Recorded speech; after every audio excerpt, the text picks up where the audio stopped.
जो पानी से नहाते हैं वो लिबास बदलते हैं। जो पानी से नहाते हैं वो लिबास बदलते हैं। जो पसीने से नहाते हैं, जो पसीने से नहाते हैं वो इतिहास बदलते हैं। वाह।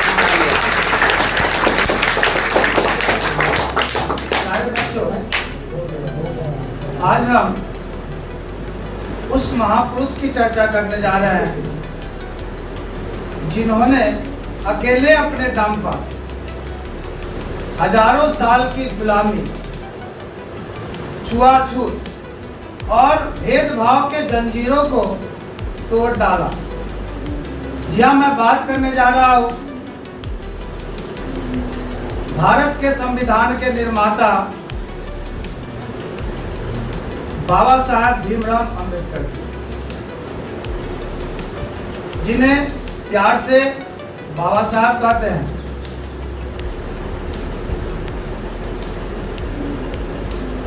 आप सबों को बाबा साहब की जयंती की हार्दिक शुभकामनाएं। बाबा साहब की जयंती को ज्ञान दिवस के रूप में मनाया जाता है। आपको इसकी जानकारी होनी चाहिए। जब एक बच्चा जन्म लेता है तो माँ का दूध के बाद उनका पहला हक होता है पानी पर, पानी पीना। अपने सहपाठियों के साथ, अपने फ्रेंड्स के साथ शिक्षा ग्रहण करना, समाज में समानता के साथ रहना। परंतु बाबा साहब को ये हक नहीं मिला। जब बाबा साहब विद्यालय जाते थे तो उनको छुआछूत के कारण, दलित होने के कारण उनको क्लास में अलग बैठाया जाता। इनिशियल फेज में क्लास के बाहर बैठाया जाता था। पानी का घड़ा को वो डायरेक्ट नहीं छू सकते थे, चाहे आप पानी के बिना मर जाए क्यों। पूरे भारत में कमोबेश ये स्थिति थी। महाराष्ट्र में ज्यादा था, बहुत ज्यादा था। तो बाबा साहब महाराष्ट्र में जन्म लिए, क्योंकि चीजों को ठीक करना था। पता है कि दुनिया में जब अनबैलेंस होता है तो किसी ना किसी महापुरुष का जन्म होता है। वो ईश्वर का ही वरदान होता है, और बाबा साहब भी ईश्वर का साक्षात वरदान है।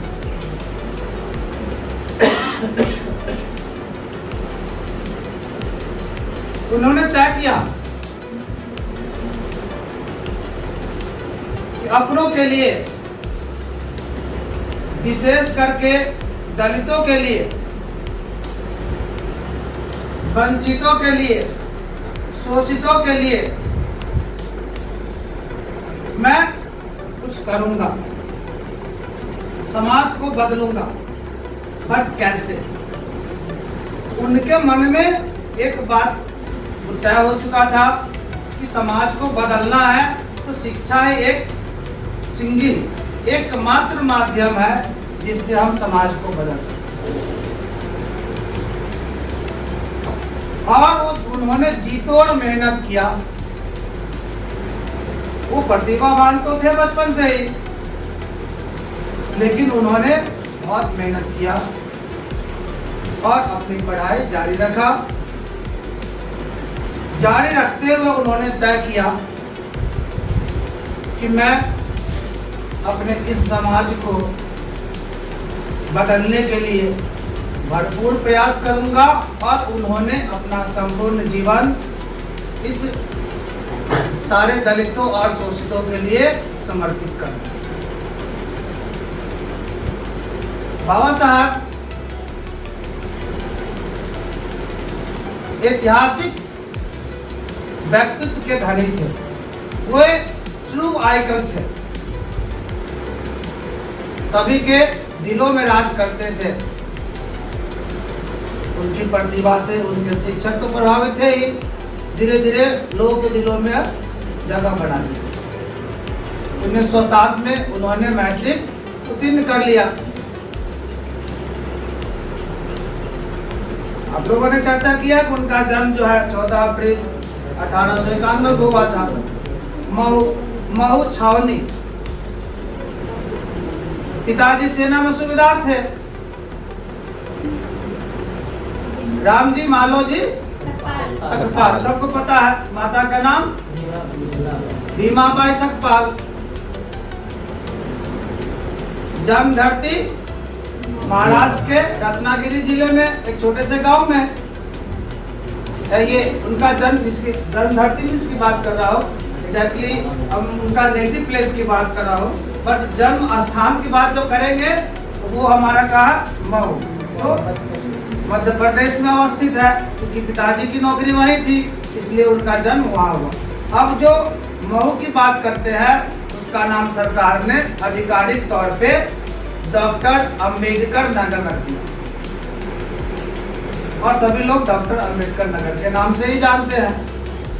वो महार जाति से आते थे।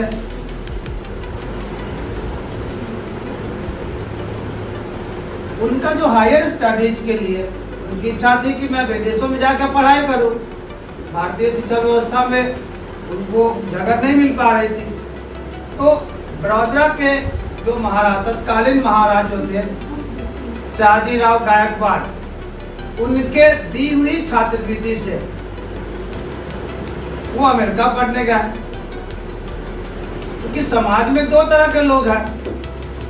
एक लोग जो उनसे नफरत करते थे, उनको दलित मानते थे, उनके साथ बैठते नहीं थे, उनके साथ भोजन नहीं करते थे, उनको आगे। दूसरा वो तत्कालीन राजर्षि। तो दोनों पक्ष है, ऐसा नहीं कि सबसे नफरत करना है। कुछ लोग समाज में होते हैं जो लोगों को ऊपर उठाते हैं।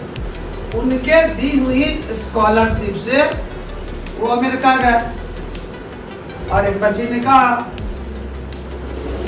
कि कोलंबिया यूनिवर्सिटी से उसने अपने हायर स्टडीज किया, और वहां से उनको पीएचडी की उपाधि, he was awarded PhD from Columbia University. बाद में वो London School of Economics join किए, और वहां से पीएचडी से थोड़ा ऊपर होता है, डॉक्टर ऑफ साइंस की उपाधि प्राप्त की। 1923 में वो भारत लौटे तो बहुत सारे सपने लेकर के आए, मुझे इस समाज के लिए बहुत कुछ करना है।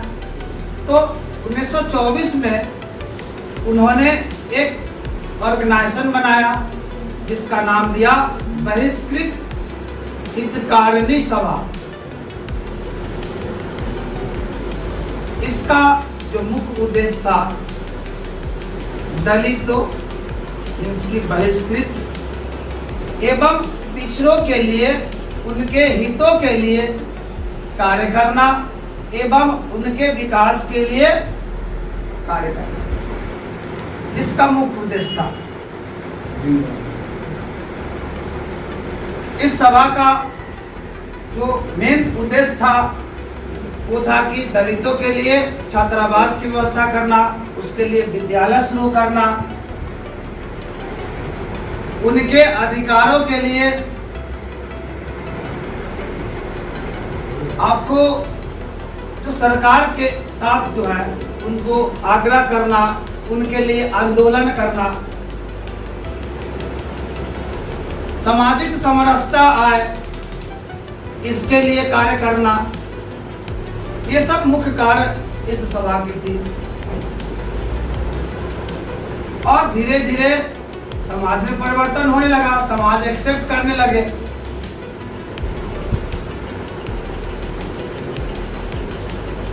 आपको अभी कुछ साल पहले भी आपको देखने को मिलता होगा कि साउथ के कुछ मंदिर में दलितों का प्रवेश नहीं हो रहा था, महिलाओं का प्रवेश नहीं था। तो उन दिनों की बात मैं कर रहा हूँ, 1930 की बात मैं कर रहा हूँ। 1927 में एक जो महार सभा का नेतृत्व उन्होंने किया। 1930 में कालाराम टेम्पल, भगवान श्री राम जी का टेम्पल है, नासिक महाराष्ट्र में, उस टेम्पल में दलितों को प्रवेश वर्जित था कि आप वहां पूजा करने नहीं जा सकते हैं। तो उनके लिए उन्होंने काला राम टेम्पल आंदोलन शुरू किया और उस आंदोलन के सफलता के बाद दलितों का उस मंदिर में प्रवेश संभव हो पाया। तो अकेले उन्होंने कितना काम किया आप देखिए। अकेले उनके मन में जो है वो ठान चुके थे, जो दृढ़ निश्चय जिनको कहते हैं कि नहीं, मुझे अपनों के लिए कुछ करना है, मुझे समाज को बदलना है। समाज बदलेगा तो राष्ट्र बदलेगा और राष्ट्र समृद्ध होगा तो दुनिया में हम परचम लहराएंगे। उनकी दूरदर्शी सोच था कि भारत को पुनः सोने की चिड़िया बनाने के लिए पहले समरस और एकरस समाज की आवश्यकता है, पुनः उसको पुनर्स्थापित करने की आवश्यकता है। उस पर बहुत सारा काम किया गया। तो बाबा साहब जो है आज के दिन में सभी के लिए, सभी के मन में वो स्थान रखते हैं, चाहे वो किसी वर्ग के लिए। परंतु दलितों, शोषितों और वंचितों के लिए वो भगवान है, वो मसीहा है। और भगवान तो ऐसे कोई नहीं बनता। हम किसी को भगवान बना ले ऐसा नहीं होता है। अगर वो भगवान बने हैं तो उन्होंने अपने जीवन का एक एक क्षण, एक एक कण उस दलित समाज के लिए, उनके राजनीतिक अधिकार, सामाजिक अधिकार के लिए अपना संपूर्ण जीवन समर्पित कर दिए। तो ऐसे मसीहा के लिए एक बार जोरदार तालियां होनी चाहिए।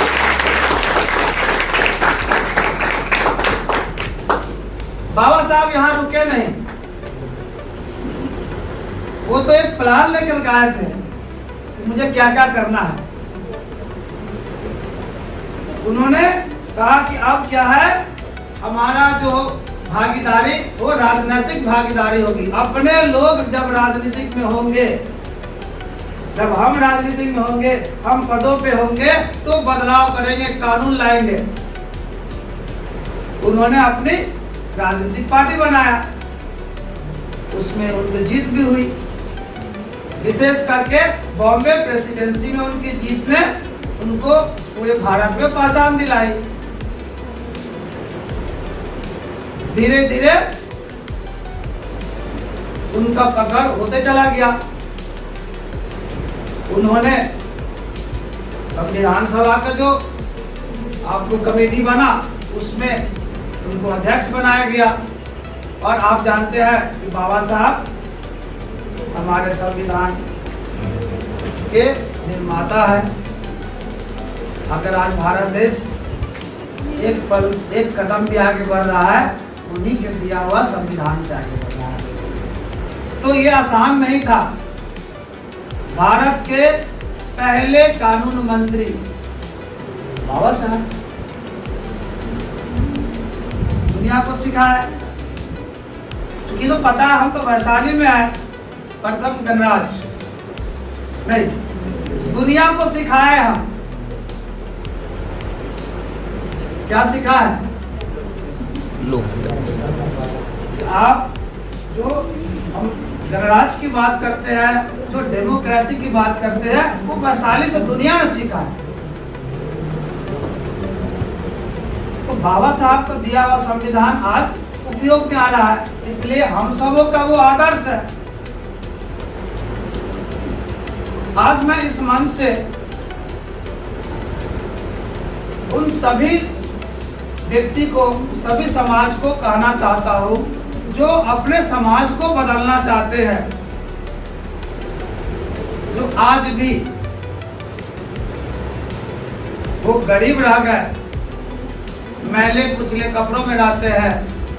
वो मेहनत तो करते हैं, लेकिन उनका जो लाइफ स्टाइल है बहुत अच्छा नहीं है, संतोषजनक नहीं है। और यही स्थिति रहा तो अगले 100 वर्षों तक बदलने वाला नहीं है। वो कब बदलेगा? सिर्फ और सिर्फ शिक्षा से। तो आवश्यकता क्या है कि अपने बच्चों को, उन सभी माता पिता से मैं आग्रह करता हूं कि आप अपने बच्चों को आप पढ़ाइए, स्कूल भेजिए। आप जैसे ही वो स्कूल जाएगा उनका विचार बदलेगा, उनका एसोसिएशन चेंज होगा, उनकी दोस्ती अच्छे लोगों से होगा, उनका इंस्पिरेशन कोई बनेंगे। बाबा साहब को जरूर पढ़ने के लिए कहिए, क्योंकि बाबा साहब सभी के लिए प्रेरणा है। जब उनकी शिक्षा पूरी होगी तो वो कहीं नौकरी करेंगे, उनका समाज बदलेगा, वो आपको रहना सीखना सब सिखा देगा, सब पे काम करेगा। तो समाज को बदलना है तो आप सिर्फ और सिर्फ शिक्षा पे ध्यान दीजिए। बाकी आप जितना कमाते हैं उसमें आप दिमाग में रखिए कि मैं बच्चों को पढ़ाऊंगा ही पढ़ाऊंगा, चाहे जैसा।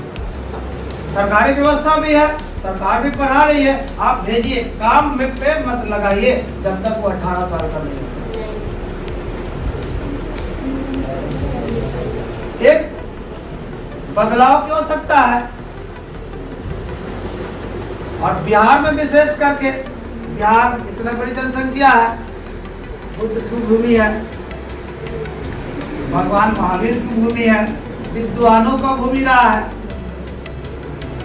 तो यहाँ तो जो लिटरेसी का परसेंटेज वो सबसे ज्यादा होना चाहिए, भारत का सबसे समृद्ध राज्य होना चाहिए। यही तो नालंदा था, सब कुछ यही था, दुनिया से लोग पढ़ने आते थे। आज हमारे बच्चे बाहर पढ़ने जा रहे हैं। ये सारे व्यवस्था को बदलना पड़ेगा, और ये कौन बदलेंगे, हमारा युवा पीढ़ी। हमारा युवा पीढ़ी ठान ले, कुछ भी संभव है। हम जहाँ रहते हैं वहाँ के बच्चों को पढ़ाएं, बच्चियाँ हैं पढ़ लिख करके अपना विद्यालय खोलिए, अपना कॉलेज खोलिए, वहाँ बच्चों को कुछ पढ़ाइए, कोई ऐसा सेवा का कार्य हो, ऐसा करना पड़ेगा सब। बाबा साहब चाहते थे कि देश में जो जाति प्रथा है, जाति व्यवस्था है, वो सब समाप्त हो। बहुत सारा काम हुआ इस पे। हम दलितों के यहाँ भोजन नहीं करते हैं, सोचते हैं उनके यहाँ कैसे भोजन करेंगे, वो तो दलित है। लेकिन आप सोचिए, जब आप एक होटल में खाना खाने जाते हैं और वहां पे जो भी खाना खाते बड़े प्यार से और एक गर्व से खाते पूरा परिवार, उसी थाली में खाते हैं, उसी गिलास में पानी पीते हैं जिसमें सभी वर्ग के लोग खाने खाते हैं, चाहे वो हिंदू हो, मुसलमान हो, सिख हो, ईसाई हो या दलित हो। वहाँ मोमो खाते हैं तो खूब खुश होकर आज मोमो खाया, खुश है। लेकिन आप उस समय आपको इस तरह की बातें दिमागों में नहीं आता है। तो आप उनके घर पे भोजन करेंगे तो क्या होगा। आपको समरस समाज बनाना है, एक रस समाज बनाना है, तो उनके साथ बैठिए, उनको अपनाइए, उनको शिक्षा के लिए प्रेरित कीजिए, उनके बच्चों को स्कूल भेजिए। ये बदलाव क्यों हो सकता है।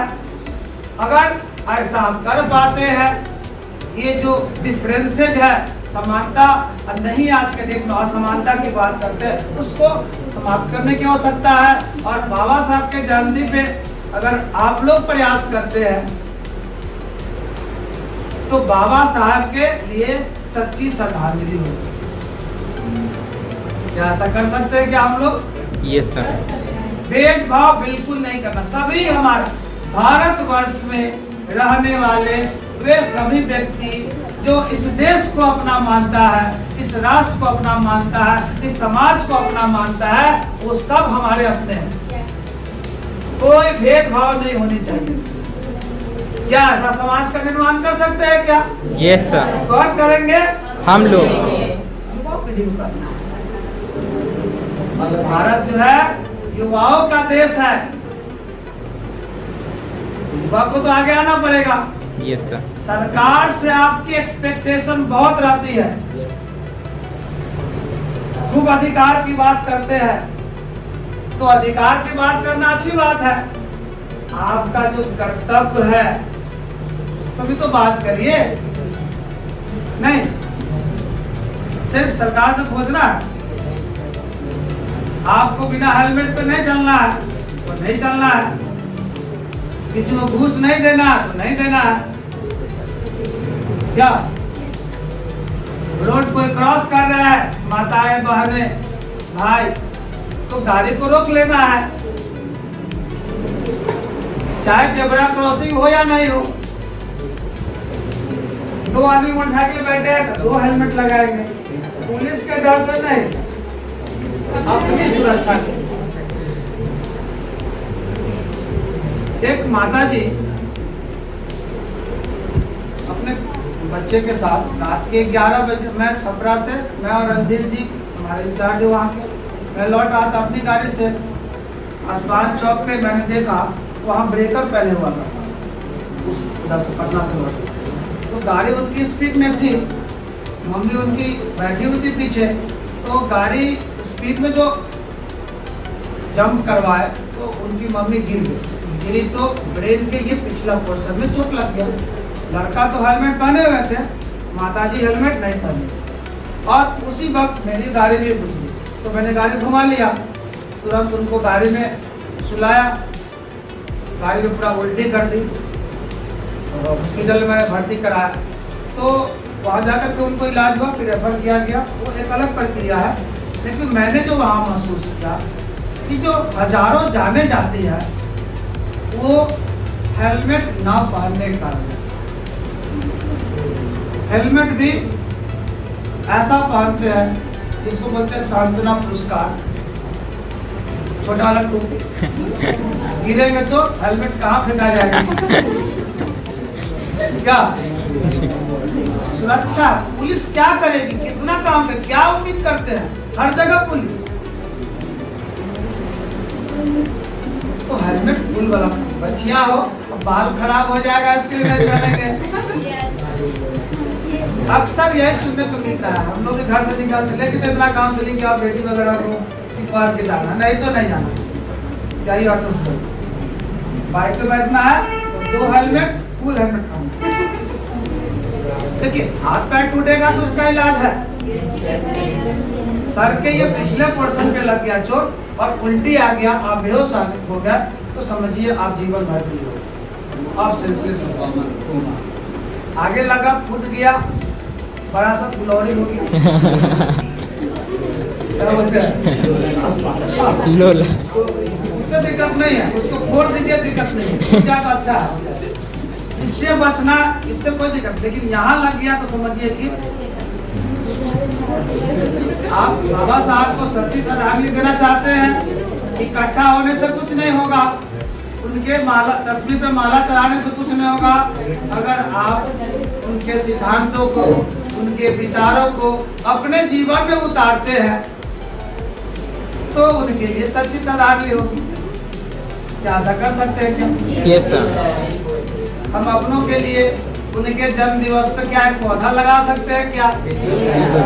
जिनसे हम प्यार करते हैं, भैया भाभी मम्मी पापा दोस्त जीजा जी, क्या कोई भी दीदी, सबके नाम पे क्या उनके जन्म दिवस पे, उनके शादी के सालगिरह पे एक पौधा लगा सकते हैं क्या? उनका संरक्षण कर सकते हैं। पौधा लगाना नहीं कि लगा दी सरकार की तरह और सूख गया। सरकार ने कहा 2 लाख पौधा लगाए और 2 लाख में एक भी नहीं लगा, पानी दीजिएगा तब ना। तो क्या एक ही पौधा लगा है लेकिन उसको हम पानी दे। सोचिए जैसे जैसे आप बड़े होंगे पौधा बड़ा होगा, आपको खुशी कितना मिलेगी। आप जीवन में कितना भी निराश क्यों न हो जाए, कितना भी दुखी क्यों न हो जाए, आप पौधों के बीच में रहेंगे तो आपको सब मिलेगा। जान तो उसमें भी है, पौधा को पानी देना, देते हैं, पौधा लगाना है और ऐसे पौधे तो जरूर लगाना है जो 24 घंटा ऑक्सीजन देते हैं। क्या पता है कौन कौन पौधा 24 घंटा देते हैं? सबसे बड़ा तुलसी है। अपने सनातन धर्म में तो इसका बहुत महत्व है और हर चीज के लिए कुछ ना कुछ बनाया गया है।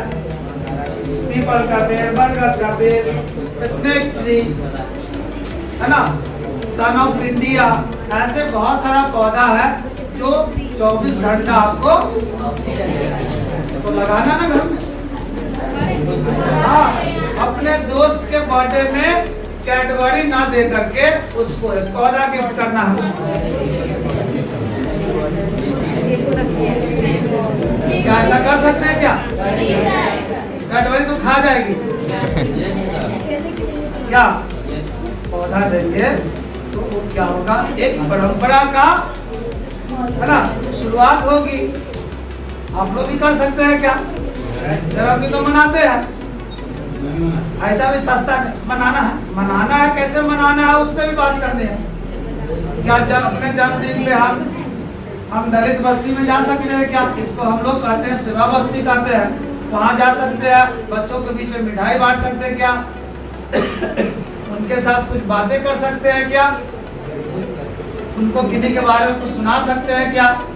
ऐसा व्यवस्था बन सकता है। जो वक्त आप 10 मिनट 15 मिनट आधा घंटा बिताएंगे वो केक में मजा नहीं है। केक भी काटिए, मैं आपके विरोधी नहीं हूँ। आप मोबाइल यूज करते हैं, आप केक काटते हैं, मैं उसके लिए मना नहीं कर रहा। क्या हम इसको भी कर सकते हैं क्या? सामने केक काटेंगे पूरा फैमिली के साथ, उसका विरोध मैंने। नया पीढ़ी क्या चाहता है वो भी करे, लेकिन